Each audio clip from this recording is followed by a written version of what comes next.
चालू ठेवायची. आपल्याला हा अभिव्यक्ती स्वातंत्र्याचा अधिकार डॉक्टर बाबासाहेब आंबेडकरांनी दिलेला आहे आणि त्याच्यात असणारं तुम्ही प्रामाणिकतेने लढताय, गोरगरिबांचे दलितांचे प्रश्न मांडताय, अनुष्का पाटोळ्याला न्याय देण्यासाठी जीवाचं रान केलं, अनेक व्हिडिओ डिलीट करण्यासाठी दबाव आला, पण हा वाघ मागे सरकलेला नाही.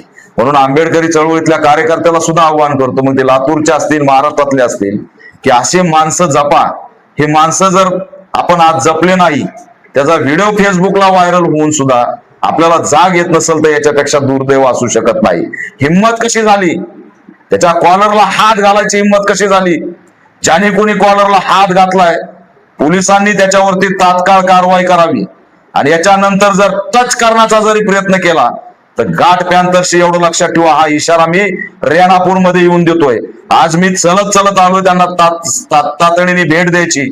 पुढच्या वेळेस माझ्या पद्धतीने मी रेणापूर मध्ये आल्याशिवाय राहणार नाही. कब घाले प्रकरण चांगल्या प्रकारे माहित आहे. कशा पद्धतीने एकदा घुसलो तर बाहेर निघत नाही एवढं लक्षात ठेवा. आणि म्हणून एसपींनी तात्काळ पोलीस संरक्षण दिलं पाहिजे आणि चंद्रकांत सूर्यवंशींना या ठिकाणी न्याय दिला पाहिजे. ही असणारी आमची मागणी आहे. त्याची सुद्धा चौकशी झाली पाहिजे. आणि चंद्रकांत सूर्यवंशी गरीब कुटुंबातला एक क्रांतिकारक आहे, लक्षात ठेवा. तो रस्त्यावर असाच उतरलेला नाही आणि त्याला जर तुम्ही समजत असाल की तो एकटा आहे तर या गैरसमजातून बाहेर राहा. त्याच्या पाठीशी पूर्ण पॅन्थर मुवमेंट आहे आणि जर त्याच्या केसाला धक्का लागला तर लातूरमध्ये निळं वादळ काय असतंय ते दाखवल्याशिवाय मी राहणार नाही. तुमचे नाटकं बस झाले. बऱ्याच दिवसापासून मी बघतोय दाबण्याचा प्रकार भाजपच्या कोणत्याही नेत्यांनी आणि कार्यकर्त्यांनी राशन माफियाने जर केला तर याद राखा गाठ आमच्याशी आहे. चंद्रकांत सूर्यवंशी यांची मी आज भेट घेतली. हा भ्रष्टाचाराचा मुद्दा त्यांच्याकडे आहे, त्याचा लढा चालूच राहील, पण आमच्यासाठी आमचा माणूस महत्वाचा आहे. त्याचं कुटुंब भयभीत झालंय. उद्या त्याच्या जीवाला काय झालं तर कोण जबाबदार असेल. म्हणून एसपींना सुद्धा मी मागणी केली आहे की याच्यातल्या आरोपीला तात्काळ कारवाई झाली पाहिजे आणि चंद्रकांत सूर्यवंशी यांना एक पोलीस संरक्षण सुद्धा मिळालं पाहिजे. लक्षात ठेवा, मी एसपींना आव्हान करतोय की त्याच्या जीवितास धोका आहे. माफिया त्या ठिकाणी धमकी देतात. तुम्ही त्यांचा आढावा घ्या आणि तात्काळ त्यांना कायमस्वरूपी त्यांच्या सोबत एक पोलीस संरक्षण प्रोटेक्शन तात्काळ दिलं पाहिजे. कारण तो दलित आहे आणि त्याच्या जीवाला जर काही झालं तर याचे वाईट आणि गंभीर परिणाम महाराष्ट्रात तुम्हाला राज्यव्यापी दिसल्याशिवाय राहणार नाहीत. हा इशारा सुद्धा या माध्यमातून देतोय. लातूर जिल्ह्यातील रेणापूर या ठिकाणी पत्रकार चंद्रकांत सूर्यवंशी यांचं जन्मंतक हे चॅनल आहे, महाराष्ट्राला परिचित आहे. आणि या चंद्रकांत सूर्यवंशी यांना इथल्या राशन माफियांनी मारहाण केली. त्यांची चूक काय तर दारिद्र्य रेषेतील आमचा समाज, गरीब घटक याचं अन्न चोरलं जात आहे आणि हे अन्न जे चोरलं जात आहे त्यात जो भ्रष्टाचार होतोय त्याला एक्सपोज करण्याचं काम चंद्रकांत सूर्यवंशी यांनी केलं. त्याच्या काही बातम्या लावल्या, काही माहितीचे अधिकार, काही पुरावे, हे सगळे स्टेप बाय स्टेप त्यांनी गोळा केले आणि फक्त शहरात, रेणापूरच्या शहरात लातूरच्या जिल्हाधिकाऱ्यांनी दखल घ्यावी, एसपींनी दखल घ्यावी, राज्य सरकारने दखल घ्यावी, मुख्यमंत्री देवेंद्र फडणवीस यांनी दखल घ्यावी की फक्त रेणापूर ह्या छोट्या तालुक्यातील शहरामध्ये रेशन माफियांनी जवळपास 1500 ते 1700 कट्ट्याचा, किती महिन्यात, फक्त एका महिन्याचा किती 1500 ते 1700 जवळपास, हा अंदाजे आकडा आहे, टेक्निकल तर वेगळाच राहील. तर हा जो मोठा अन्नाचा भ्रष्टाचार केला, गहू असेल, ज्वारी असेल, जे राशन आहे त्या याच्यामध्ये ऑफलाईन पद्धतीने ते देण्यात आलेलं आहे. तसं तर ऑफलाईन देताच येत नाही.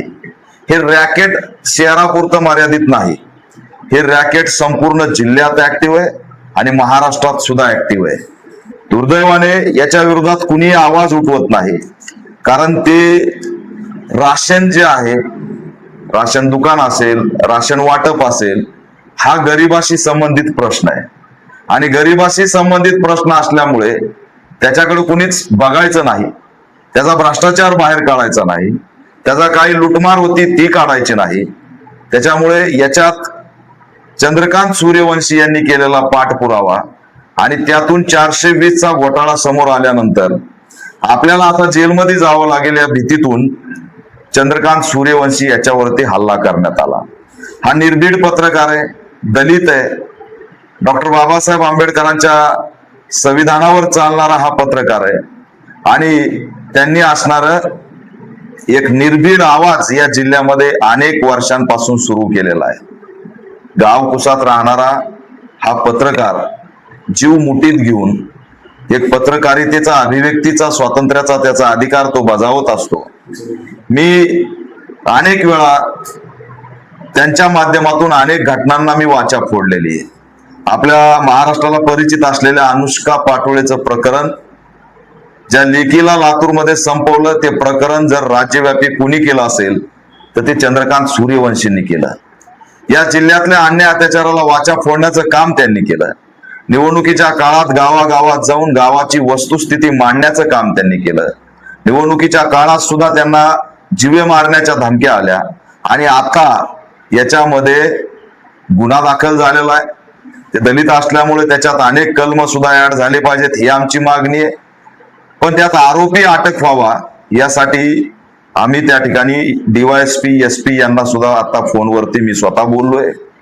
पण दुर्दैवाने अजूनही या राशन माफियाचा माज उतरलेला नाही अशी स्थिती आहे.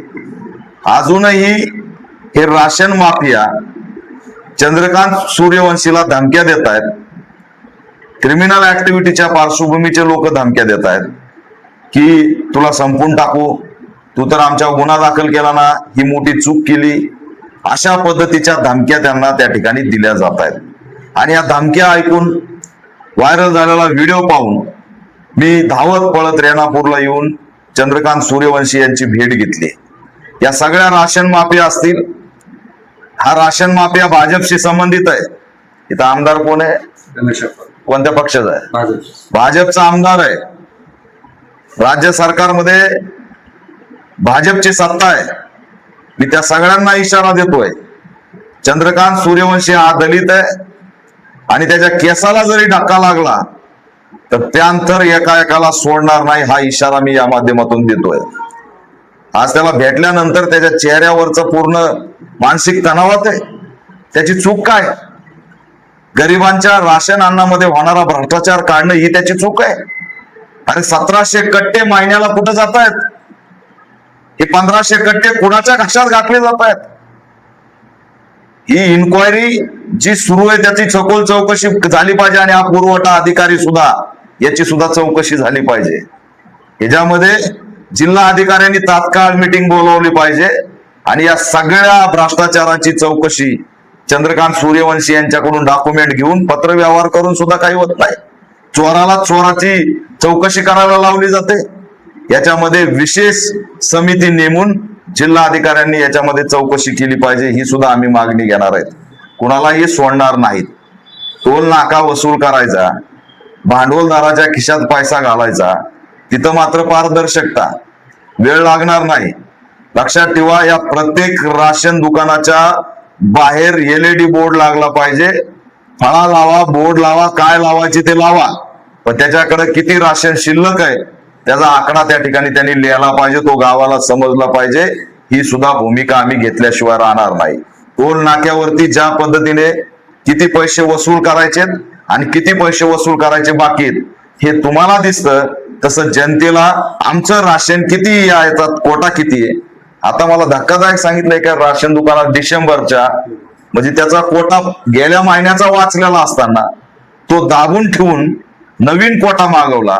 त्याच्याकडे जुना कोटा असेल तर त्याचं समायोजन होऊन त्याच्यात येताना तो कोटा कमी व्हायला पाहिजे, पण जुना कोटा दाबून नवीन कोटा सुद्धा घेतला आणि गरिबांना वाटले किती 4-4 किलो. त्यावेळेस म्हणत नाही दिलदार होऊन घेऊन जा 8 किलो. मानवता दाखवत नाही. गावाची परिस्थिती माहित असते, गरिबांची परिस्थिती माहित असते. एवढा यामध्ये जो काही घोटाळा झालाय त्याची सुद्धा चौकशी झाली पाहिजे. आणि चंद्रकांत सूर्यवंशी गरीब कुटुंबातला एक क्रांतिकारक आहे, लक्षात ठेवा. तो रस्त्यावर असाच उतरलेला नाही आणि त्याला जर तुम्ही समजत असाल की तो एकटा आहे तर या गैरसमजातून बाहेर राहा. त्याच्या पाठीशी पूर्ण पॅन्थर मुवमेंट आहे. आणि जर त्याच्या केसाला धक्का लागला तर लातूरमध्ये निळं वादळ काय असतंय ते दाखवल्याशिवाय मी राहणार नाही. तुमचे नाटक बस झाले. बऱ्याच दिवसापासून मी बघतोय दाबण्याचा प्रकार भाजपच्या कोणत्याही नेत्यांनी आणि कार्यकर्त्यांनी राशन माफियाने जर केला तर याद राखा गाठ आमच्याशी आहे. चंद्रकांत सूर्यवंशी असेल, लातूरचे पत्रकार असतील, महाराष्ट्रातले पत्रकार असतील, या पत्रकारांना एकटं समजण्याचं काम कुणीही करू नये. त्या ठिकाणी आम्ही जर आमच्या पद्धती उतरलो तर कायदेशीर प्रक्रियेच्या बाहेर सुद्धा आम्हाला आमच्या माणसाचं संरक्षण करता येतं, एवढं लक्षात ठेवा. आणि म्हणून चंद्रकांत सूर्यवंशी यांची मी आज भेट घेतली. हा भ्रष्टाचाराचा मुद्दा त्यांच्याकडे आहेच, त्याचा लढा चालूच राहील. पण आमच्यासाठी आमचा माणूस महत्वाचा आहे. त्याचं कुटुंब भयभीत झालंय. उद्या त्याच्या जीवाला काय झालं तर कोण जबाबदार असेल? म्हणून एसपींना सुद्धा मी मागणी केली आहे की याच्यातल्या आरोपीला तात्काळ कारवाई झाली पाहिजे आणि चंद्रकांत सूर्यवंशी यांना एक पोलीस संरक्षण सुद्धा मिळालं पाहिजे. लक्षात ठेवा, मी एसपींना आव्हान करतोय की त्याच्या जीवितास धोका आहे. माफिया त्या ठिकाणी धमकी देतात. तुम्ही त्यांचा आढावा घ्या आणि तात्काळ त्यांना कायमस्वरूपी त्यांच्या सोबत एक पोलीस संरक्षण प्रोटेक्शन तात्काळ दिलं पाहिजे. कारण तो दलित आहे आणि त्याच्या जीवाला जर काही झालं तर याचे वाईट आणि गंभीर परिणाम महाराष्ट्रात तुम्हाला राज्यव्यापी दिसल्याशिवाय राहणार नाहीत. हा इशारा सुद्धा या माध्यमातून देतोय. आम्ही तुमच्या सोबत आहेत. मी धावत पळत तुमच्यासाठी इथं आलो आणि बिलकुल खचून जायचं नाही. आपण ही लढाई चालू ठेवायची. आपल्याला हा अभिव्यक्ती स्वातंत्र्याचा अधिकार डॉक्टर बाबासाहेब आंबेडकरांनी दिलेला आहे आणि त्याच्यात असणारं तुम्ही प्रामाणिकतेने लढताय. गोरगरिबांचे, दलितांचे प्रश्न मांडताय. अनुष्का पाटोळ्याला न्याय देण्यासाठी जीवाचं रान केलं. अनेक व्हिडिओ डिलीट करण्यासाठी दबाव आला, पण हा वाघ मागे सरकलेला नाही. म्हणून आंबेडकरी चळवळीतल्या कार्यकर्त्याला सुद्धा आव्हान करतो, मग ते लातूरचे असतील, महाराष्ट्रातले असतील, की असे माणसं जपा. हे माणसं जर आपण आज जपले नाही, त्याचा व्हिडिओ फेसबुकला व्हायरल होऊन सुद्धा आपल्याला जाग येत नसेल तर याच्यापेक्षा दुर्दैव असू शकत नाही. हिंमत कशी झाली? त्याच्या कॉलरला हात घालायची हिंमत कशी झाली? ज्याने कोणी कॉलरला हात घातलाय पोलिसांनी त्याच्यावरती तात्काळ कारवाई करावी. आणि याच्यानंतर जर टच करण्याचा जरी प्रयत्न केला तर गाठ पॅन्थरशी, एवढं लक्षात ठेवा. हा इशारा मी रेणापूर मध्ये येऊन देतोय. आज मी चलत चलत आलो त्यांना तातडीने भेट द्यायची. पुढच्या वेळेस माझ्या पद्धतीने मी रेणापूरमध्ये आल्याशिवाय राहणार नाही. कब घाले प्रकरण चांगल्या प्रकारे माहित आहे. अशा पद्धतीने एकदा घुसलो तर बाहेर निघत नाही, एवढं लक्षात ठेवा. आणि म्हणून एसपींनी तात्काळ पोलीस संरक्षण दिलं पाहिजे आणि चंद्रकांत सूर्यवंशींना या ठिकाणी न्याय दिला पाहिजे, ही असणारी आमची मागणी आहे. आम्ही चंद्रकांत सूर्यवंशीच्या पाठीशी ठामपणे उभा आहेत. बोला. आवाज उठवला म्हणून खंडणीचा गुन्हा दाखल करण्याची धमकी, पुरावे नसताना एक सरळ विचार करायची गोष्ट आहे की जर खंडणीखोर पत्रकार असता तर त्याच्या 4-4 हल्ला करायची गरज पडली असती का? तो विकत नाही म्हणून त्याच्यावरती हल्ला होतोय. पोलिसांनी हे लक्षात घ्यावं. त्याच्यामुळे विदाऊट पुरावा त्याचं जर हरासमेंट केलं, त्याच्या जर मानसिक तणावात जाऊन त्याच्या जीवितास काही झालं, त्याचं कुटुंब पूर्ण डिप्रेशन मध्ये आहे, तर याला सर्वस्वी राज्य सरकार थेट जबाबदार राहील. राज्याचे गृहमंत्री देवेंद्र फडणवीस या ठिकाणी जबाबदार राहतील. इथले असणारी पोलीस यंत्रणा जबाबदार राहील. त्याच्यामुळे कुणाचाही खोटा अर्ज आला, पत्रकार असतील, कार्यकर्ते असतील, राज्यभरातील असे खंडणीचे जर खोटे गुन्हे दाखल केले तर गुन्हा दाखल कराल तुम्ही, पण हायकोर्ट आणि सगळ्याच लेवलला त्या ठिकाणी आम्ही मोठी भूमिका घेऊन मग तुमच्या असणाऱ्या कायमस्वरूपी बडतर्फी पर्यंत पाठपुरावा केल्याशिवाय आम्ही राहणार नाही.